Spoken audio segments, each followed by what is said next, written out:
अस्सलामुअलैकुम। Welcome back to my channel being Sadaf Saeed official. तो guys, आज मैं ये नहीं कहूँगी कि मैं बहुत अच्छी हूँ और आप लोग कैसे हैं, क्योंकि मैं आज ठीक नहीं हूँ। और जो कोई मेरे ये वीडियो देख रहा होगा, मुझे यकीन है कि मेरी ऑडियंस भी इतनी सेंसिटिव है कि वो भी अच्छा फ़ील नहीं कर रहे होंगे, चाहे वो लड़का हो या लड़की हो। क्योंकि ये जो लड़कियों के अगेंस्ट क्राइम हो रहे हैं आजकल, इसमें हम अच्छा फ़ील कैसे कर सकते हैं? एक तरफ इतनी दरिंदगी हो रही है लड़कियों के साथ में, चाहे वो कोई भी जगह हो, पूरी दुनिया में ही हो रहा है ये। ये नहीं कि किसी एक पर्टिकुलर शहर या एक पर्टिकुलर मतलब किसी सिटी में या किसी स्टेट में या किसी कंट्री में, नहीं, ऐसा नहीं है। ये हर जगह हो रहा है लड़कियों के अगेंस्ट। तो ये क्राइम मतलब इससे बड़ा तो कोई क्राइम ही नहीं है। आप किसी का मर्डर कर दें, लेकिन वो मर्डर के बाद इंसान ख़त्म हो जाता है, उसका दर्द उसके साथ में चला जाता है। लेकिन ये जो इंसिडेंट्स होते हैं ना, ये इंसान को पूरी ज़िंदगी हर पल मारते हैं, अगर वो ज़िंदा रहता है तो गाइज़, मतलब क्या कहूँ मैं आप लोगों से। ये मेरी यूट्यूब फैमिली है, मैंने सोचा कि आप लोगों से बैठकर मैं कुछ डिस्कस करूँ, मैं आप लोगों से अपना जो मेरे दिल में जो दर्द है उसको मैं बयान कर सकूँ, आप लोगों के सामने रख सकूँ। तो मैं बहुत दिन से बहुत हिम्मत कर रही थी और बोलने की कोशिश कर रही थी इस टॉपिक पर, लेकिन सच कहूँ तो हिम्मत नहीं हो पा रही थी बोलने की। लेकिन आज बहुत हिम्मत करके मैं यहाँ बैठी हूँ और आप लोगों से बात कर रही हूँ।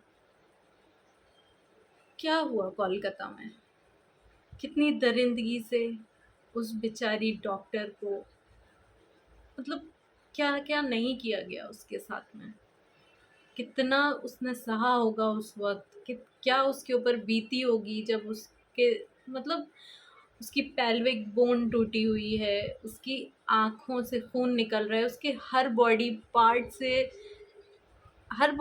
ब्लीड कर रहा है उसका। मतलब मैं कह भी नहीं पा रही हूँ उस चीज़ को, क्योंकि मुझसे बोला नहीं जा रहा है, मुझसे कहा नहीं जा रहा है, क्योंकि अगर मैंने और कुछ मतलब मेरे आँसू निकलने के लिए तैयार हैं कि ये कैसे कर दिया उस इंसान ने। क्या उसको एक बार भी एहसास नहीं हुआ कि उसके घर में भी लड़कियाँ हैं, उसकी भी बहन है, उसकी भी बेटी, अगर चलो नहीं होगी तो बहन, और माँ तो, बहन भी नहीं होगी तो माँ तो होगी ना। हर आदमी की जो ये कब सब करता है, उसकी माँ तो ज़रूर होती है ना। वो अपनी माँ के बारे में ही सोच के इन चीज़ों को काँप जाया करे कि ये कितनी घिनौनी चीज़ें हैं, कितनी घिनौनी हरकत है ये। और ऐसा ही एक इंसिडेंट बदलापुर, मुंबई के बदलापुर में हुआ, महाराष्ट्र के बदलापुर में हुआ। 3 साल 4 साल की बच्ची, मतलब अब इस लेवल तक लोग गिर चुके हैं। स्कूल भी सेफ नहीं है, हॉस्पिटल्स भी सेफ नहीं है। वो जगहें जहाँ पर माँ बाप अपने बच्चों को आंख बंद करके भेज देते हैं, ये सोचकर कि यहाँ तो हमारी बच्चियाँ, हमारे बच्चे सेफ हैं, वो जगहें, वो इंस्टीट्यूशंस भी आज सेफ नहीं है। ये कब तक चलेगा, कब तक ये सब होगा? हम सबको इसके खिलाफ आवाज़ उठानी चाहिए। आज मैंने ये वीडियो सिर्फ इसीलिए बनाया है ताकि मैं आप लोगों से बात करके आप लोगों को ये एनकरेज कर सकूं कि आप लोग भी सोशल मीडिया पर, जैसे भी आप लोग, जिस लेवल पर भी आप लोग अपनी आवाज़ उठा सकते हैं, आप लोग अपनी वॉइस को रेज़ करें, अपनी आवाज़ को उठाएं और ये लोगों तक पहुंचाएं कि हमें जब तक जस्टिस तो मिलना ही चाहिए, वो तो है ही, उसको फांसी होनी ही चाहिए उन लोगों को जिन्होंने ये सब घिनौने क्राइम किए हैं। लेकिन हमारे कंट्री में, क्योंकि हम अपनी कंट्री तक ही सोच सकते हैं, तो हमारी कंट्री में एक ऐसा लॉ आना चाहिए जो कि इस रेप के खिलाफ हो, जो कि इतना सख्त लॉ हो कि इंसान ऐसा क्राइम सोचने से पहले, करना तो बहुत दूर की बात है, सोचने से पहले ही कांप जाए कि अगर उसने ये क्राइम कर दिया तो उसकी सज़ा क्या ही होगी। और ऐसे शख्स को तड़पा तड़पा कर मारना चाहिए, बहुत तड़पाना चाहिए, बहुत तड़पाना चाहिए उसे, खूब दिनों काफ़ी दिन तक उसे तड़पाओ, उसे उसके हाथ काट दो, उसके जेनाइटल्स काट दो, उसके पैर काट दो, फिर मारो उस शख्स को। कट कट के मारना चाहिए उस शख्स को, और इतनी सख्त सज़ा हो, इतनी जल्दी सज़ा हो, इसमें देरी नहीं होनी चाहिए। जैसे ही प्रूफ हो जाए कि उस शख्स ने ये क्राइम किया है, उसी वक्त उसकी सज़ा शुरू हो जानी चाहिए। कोई कोर्ट कुछ नहीं, फास्ट ट्रैक कोर्ट्स होने चाहिए इसके लिए।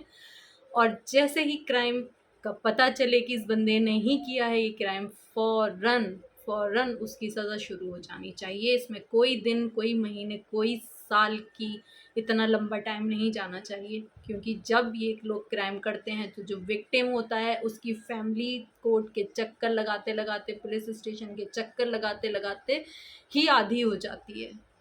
क्योंकि ज़्यादातर ये जो क्राइम्स होते हैं ये मिडिल क्लास या लोअर मिडिल क्लास या बिल्कुल जो पुअर फैमिलीज़ होती हैं बेचारी, उन लोगों के साथ में ये सब क्राइम्स होते हैं। तो उन लोगों के पास वो लोग कुछ तो डेली वेजर्स होते हैं, तो उनके पास इतना टाइम, वो अगर पुलिस स्टेशन के और हॉस्पिटल्स के और अदालतों के चक्कर लगाते रहेंगे तो वो कमाएंगे कब?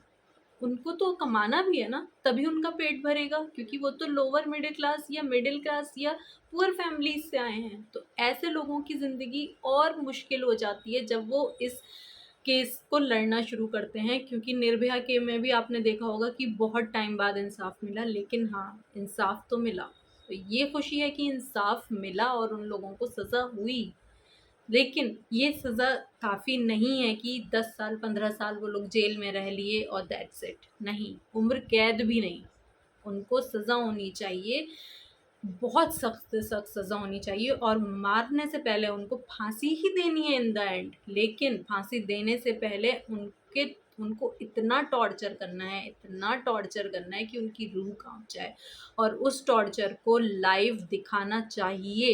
ये हमें डिमांड करनी है कि हम लोगों को लाइव दिखाएं, पूरी कंट्री को, पूरे वर्ल्ड को लाइव दिखाएं वो सज़ा उनकी, ताकि जो और लोग हैं जो ये क्राइम कर देते हैं कि अरे क्या ही जा रहा है हमारा, या जो पैसे वाले हैं वो लोग तो वो लोग तो पता होता है कि हम छूट जाएंगे।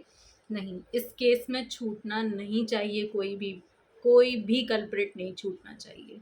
ऐसी सज़ा, ऐसा कानून हमारे कंट्री में बनना चाहिए।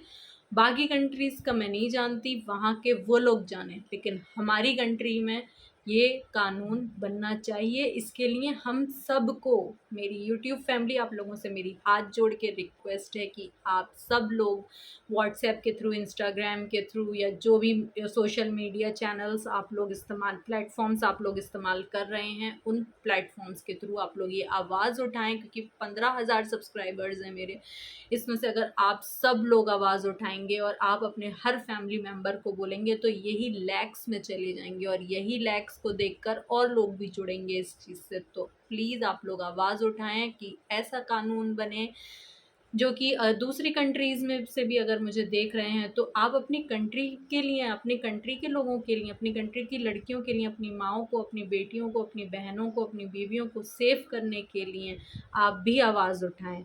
तो ये सबको उठानी चाहिए, चाहे वो किसी भी कंट्री से मेरा वीडियो देख रहा हो, आप हर किसी को आवाज़ उठानी है इस क्राइम के अगेंस्ट। और अपनी अपनी कंट्रीज़ में हम लोगों को ये बस अहद कर लेना है कि हमें ये कानून बनवाना है अपनी गवर्नमेंट से कि सख्त से सख्त सज़ा उन लोगों को दी जाए। मुझे बहुत गुस्सा था, मैं बहुत इमोशनल हो रही थी इस चीज़ को लेकर, तो मैं बोल नहीं पा रही थी, लेकिन मैंने सोचा, बहुत हिम्मत करी और मैंने कहा नहीं, मुझे बोलना है, मुझे बात करनी है इस टॉपिक पर। मुझे, जो मेरी ऑडियंस है, जो मेरे सब्सक्राइबर्स हैं, जो मेरी यूट्यूब फैमिली है, एटलीस्ट उनसे तो मैं बात करूं। तो गाइज़, प्लीज़ आपसे रिक्वेस्ट है, मेरी YouTube family, my friends, my family, my YouTube family members, please please please आप लोग आवाज़ उठाएं, हैशटैग्स यूज़ करें, ठीक है?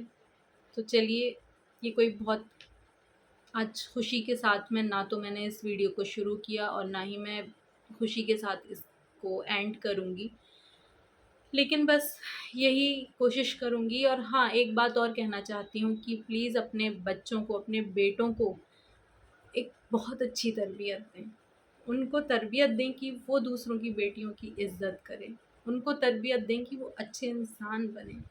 क्योंकि जब हम अपने घर के लड़कों को ये तरबियत देंगे, तो ऐसे ही हर कोई देगा, तो चीज़ें ह हमें अपने घर के लड़कों को अच्छी तरबियत देनी है। चाहे वो हमारा भाई हो, चाहे वो हमारा बेटा हो, चाहे वो हमारे हस्बैंड हो, हर किसी से हमें ये बात ज़रूर कहनी है कि प्लीज़ कोई भी लड़की अगर आप घर के बाहर देखते हैं तो उसकी रेस्पेक्ट करें। आप हमें अपने घर के लड़कों को अच्छा इंसान बनाना है। हर किसी से मेरी यही रिक्वेस्ट है कि जब हम अच्छे बेटों की परवरिश करेंगे, जब हमारे भाई बहुत अच्छे होंगे, जब जो भी मैरिड हैं लड़कियां वो अपने बेटों की, जिनके बेटे हैं वो अपने बेटों की अच्छी परवरिश करेंगी, तो ये सोसाइटी बहुत खूबसूरत हो जाएगी। गाइज़, औरत एक बहुत ही अनमोल चीज़ होती है, उसकी इज़्ज़त करें, उससे मोहब्बत करें, उसको एक वो एक फूल की तरह है, उसे खिलने दें, उसकी खुशबू से इस दुनिया को महकने दें, तो दुनिया बहुत खूबसूरत लगेगी। अगर आप उसे कुचल देंगे तो ये दुनिया भी बहुत बदसूरत हो जाएगी। इसको याद रखिएगा आप लोग, जो भी लड़का मेरा ये वीडियो देख रहा है। और जो माएँ अपने बेटों को बिगाड़ती हैं, जो अपने बेटों की हर बुरी चीज़ में उनका सपोर्ट करती हैं, उनके हर बुरे काम में उनका सपोर्ट करती हैं, उनसे मैं ख़ास तौर से कहना चाहूँगी कि प्लीज़, अगर आपका बेटा, आपको लगे कि एक शिकायत उसकी आई है या आपको उसे देख के लगता है कि ये गलत रास्ते पे जा रहा है, तो उसे संभाल लें। क्योंकि उस नहीं तो किसी भी लड़की की ज़िंदगी ख़राब हो सकती है आगे चलकर उसकी वजह से। तो अपने बेटों को दूसरों की बेटियों की इज़्ज़त करने की सलाह दें। यही उनको यही टीचिंग दें, बस यही मेरी आपसे रिक्वेस्ट है। तो चलिए, मैं अपने वीडियो का इसके साथ एंड करती हूँ, और मुझे यकीन है कि आप लोग मेरी इस बात को समझे होंगे और अपने घर में अपने बेटों की अच्छी परवरिश करेंगे, अपने भाइयों को, अपने घर के और कज़िन्स वगैरह को, सब लोगों को जो घर के बड़े हैं वो उनको समझाएंगे, उनको अच्छी तरबियत देंगे, उनको अच्छी चीज़ें सिखाएंगे और उनको बुरे कामों से रोकेंगे जो माएँ हैं।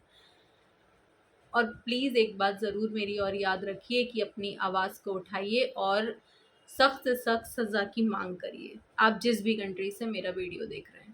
Thank you so much. आप सब लोग अपना बहुत बहुत बहुत ख्याल रखिए। Thank you so much. अल्लाह हाफिज़। टेक